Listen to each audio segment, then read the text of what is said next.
बातम्यांचा वेगवान आढावा आपण पुढे सुरू ठेवूया। सुनेत्रा पवारांचा उद्धव ठाकरेंना फोन, बारामती विधानसभा पोटनिवडणुकीसाठी पाठिंबा द्या। सुनेत्रा पवारांकडून उद्धव ठाकरेंना विनंती। काँग्रेसच्या नेत्यांनाही पाठिंब्यासाठी विनंती करणार असल्याची माहिती। बारामती विधानसभा पोटनिवडणुकीच्या पार्श्वभूमीवर जय पवारांनी महत्त्वाची बैठक बोलावली। बारामतीतील कसबा भवनात होणाऱ्या बैठकीसाठी बारामती मतदारसंघाचा आढावा घेतला जाणार। बारामती विधानसभा पोटनिवडणूक लढवण्यासाठी काँग्रेसमधील 6 इच्छुकांकडून मुलाखती, 6ही जणांची नावं काँग्रेस हायकमांडला पाठवली। आज एकाच्या नावावर शिक्कामोर्तब होणार अशी माहिती। सातारा जिल्हा परिषदेत आज 4 सभापती पदांसाठी निवड। अध्यक्ष उपाध्यक्ष निवडीवेळी झालेल्या राड्याच्या पार्श्वभूमीवर आजची निवडणूक अधिक संवेदनशील, त्यामुळे जिल्हा परिषद परिसरामध्ये 100 मीटरपर्यंत जमावबंदी लागू, प्रशासन अलर्टवर। कोल्हापूर जिल्ह्यात शिवसेनेकडून सलग 2 दिवस पदाधिकाऱ्यांच्या बैठका। पक्ष संघटना मजबूत करण्याच्या दृष्टीनं आजही उदय सामंत यांच्या नेतृत्वात कोल्हापूरमधल्या पदाधिकाऱ्यांची महत्त्वाची बैठक। भोंदू अशोक खरातवर कांदा व्यापाऱ्याची फसवणूक केल्याप्रकरणी आणखी एक फसवणुकीचा गुन्हा दाखल। 60 लाखांची जागा वृद्धाश्रमाच्या नावे 22 लाखांना खरेदी, त्यानंतर प्लॉट विक्री व्यवसायात गुंतवणुकीचा आमिष दाखवूनही फसवणूक। सोलापुरातल्या अंजनगाव किलोबा येथील छत्रपती शिवाजी महाराजांच्या पुतळ्याच्या जागेसंदर्भात तोडगा। जयकुमार गोरे आणि राजन पाटील यांची मध्यस्थी। शिवरायांचा पुतळा स्थलांतरित करण्यास मराठा समाजाचीही मान्यता। सोलापूरच्या माढ्यातील अंजनगाव मंदिराचे पुजारी फरांडे महाराजांचं आंदोलन अखेर मागे। शिवरायांच्या पुतळ्याच्या स्थलांतरणाबाबत तोडगा निघाल्यानं 4 दिवसांनी आंदोलन मागे।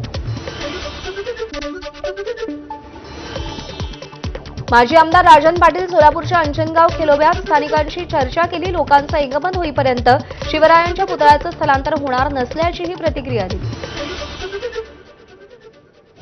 आता तो वाद मिटलेला आहे।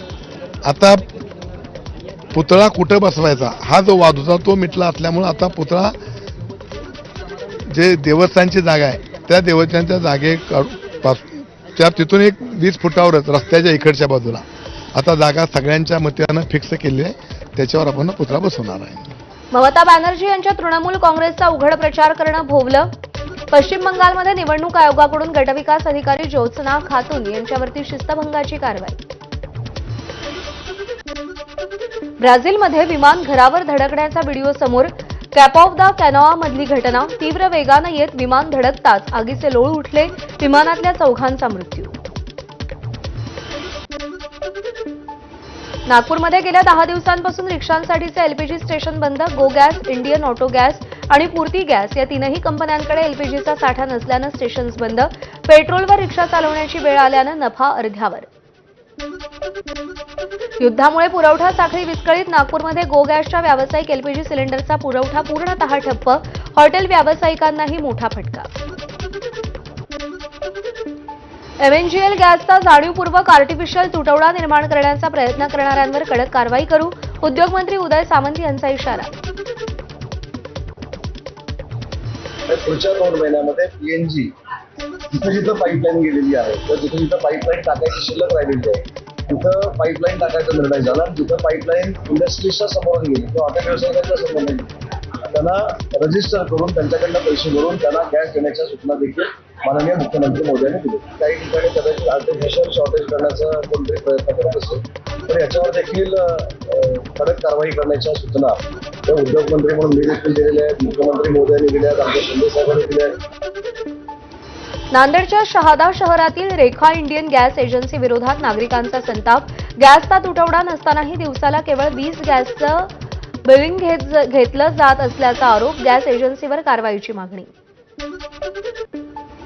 साधारण लोकांनी 2 नंबरमध्ये गॅस कुठून घ्यायचा, यांना 2 नंबरमध्ये द्यायला निघताय गॅस आणि साधारण लोकांची बुकिंग राहिली त्यांना गॅस द्यायला नाहीये। मग हा कुठला व्यवहार आहे यांचावाला?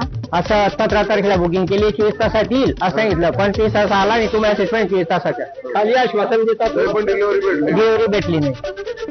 सोलापूरच्या बाजारात लाकूड आणि कोळशावर चालणाऱ्या आधुनिक शेगड्या दाखल। या शेगड्यांना आधुनिक तंत्रज्ञानाची जोड देत लाईट किंवा चार्जिंगवर चालणारे पंखे बसवले, त्यामुळे गॅस तसंच शेगडीप्रमाणेच आगीची तीव्रता नियंत्रित करणंही शक्य। आखाती देशात सुरू असलेल्या युद्धाचा केळी उत्पादकांना फटका. निर्यात ठप्प झाल्यानं नांदेडसह हिंगोली जिल्ह्यातील शेतकरी त्रस्त. अर्धापूर, भोकर, मुदखेड आणि हिंगोली जिल्ह्यातील वसमत आणि कळमनुरीच्या शेतकऱ्यांना फटका. अमेरिका इस्रायलकडून इराणवर हल्ले तीव्र. इराणची महत्वाची शहरं लक्ष्य. इराणच्या अबादान शहरामध्ये ब्लॅकआउट.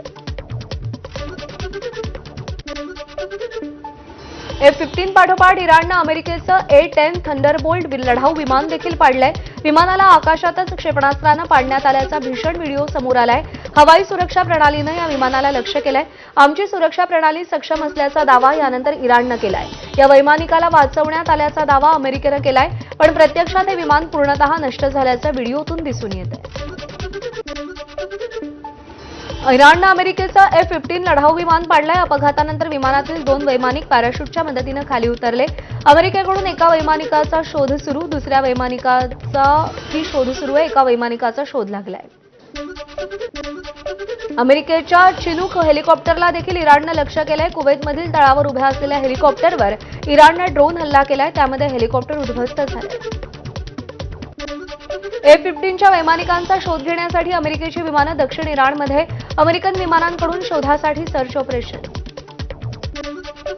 इराणकडूनही अमेरिकन वैमानिकांचा शोध सुरू. विमानावरच्या हल्ल्यानंतर इराणमध्ये उतरलेल्या अमेरिकन वैमानिकाला ताब्यात घेण्यासाठी इराणचं सर्च ऑपरेशन.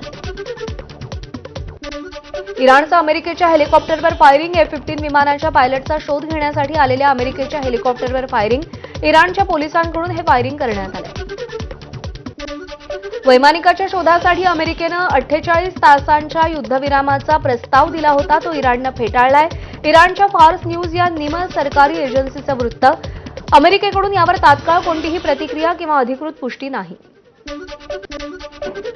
इराणनं अमेरिकेची 2 लढाऊ विमानं पाडली म्हणून त्यांच्या सोबतच्या चर्चेवर कोणताही परिणाम होणार नाही. अमेरिकेचे अध्यक्ष डोनाल्ड ट्रम्प यांची प्रतिक्रिया. तर विमानं पाडल्याचा बदला घेतला जाईल. युद्धस्थिती तशीच राहील असंही वक्तव्य. इराणचा इस्रायलच्या ताब्यातील पॅलेस्टाईनवरती हल्ला. तेथील इस्रायली नागरिकांमध्ये भीतीचं वातावरण.